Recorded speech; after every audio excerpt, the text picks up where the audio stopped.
big is that color space you're printing. And different substrates will support different solid ink densities, therefore different chroma, different color. So this is gamut going this way, and this is tolerances this way. And tolerances are some kind of a weighted delta E or something. That how close, and you can apply those tolerances either to the accuracy with which you're matching a data set that you're supposed to be printing to, or if you say that the OK print is your reference data set, what's the variability within the run? Same kinds of numbers and approach applies. And so you can say, okay, this is tolerance set A. Is that a better one? This is tolerance set B. That's where this is tolerance set C. Yeah, just you get the idea. And clearly, down in the small gamut area, you're not going to have any printing down here. Let's say this is a 2 delta E, and this is a 4 delta E, and that's an 8 delta E weighted average of something, who knows what. Try the other one. We've got one more to try. Oh, we can get more. And so there are going to be nothing down here, but up here you're going to have, this is going to be fashion catalogs in this area. You're going to have newspaper inserts probably somewhere in the middle, so you can assign different category areas, but within any one category there are going to be some people that want it held very tight and others that is much looser. You know, there may be some guy printing on a coated stock, the same stock that's used for the fashion catalog, but he's doing an annual report and it's a much wider tolerance. The same concept, I believe, and we've been talking about it, applies regardless of the printing process. Everything from,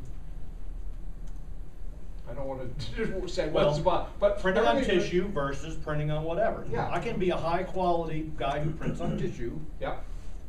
And I can also be a high quality guy who prints on high glossy paper. And the same approach can apply to packaging.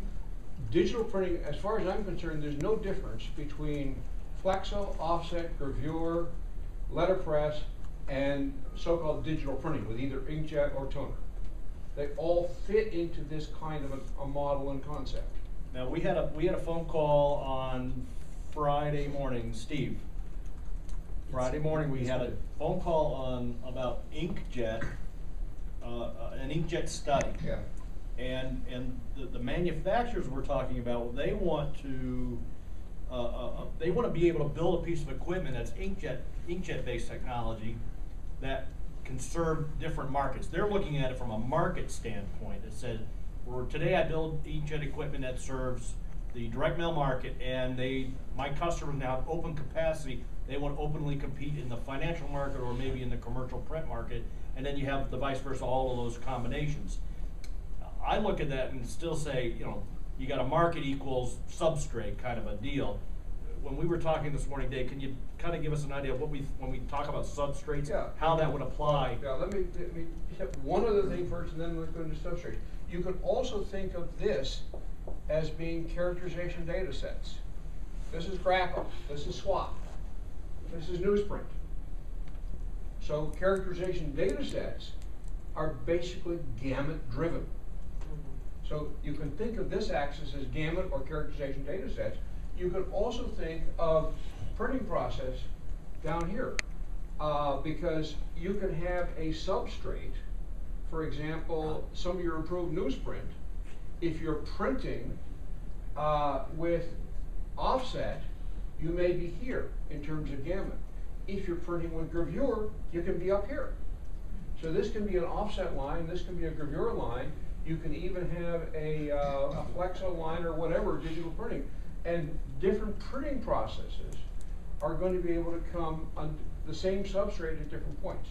So this can interact both process and substrate. And I'm not quite sure how to plot that yet. How does that wind up being a classification system? Because what it says is that these lines, in terms of tolerance on printing, are independent of the gamut. In other words, if this is a 2, 4, 8 delta E kind of thing, these are class A, B, and C, or D.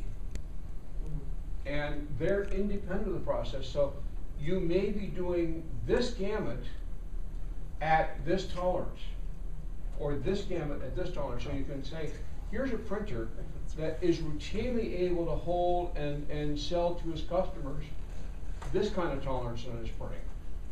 He may have some customers that come in and want this, and he can charge them more for it. If we begin to establish this concept of there are tolerances on printing, that's a negotiable item.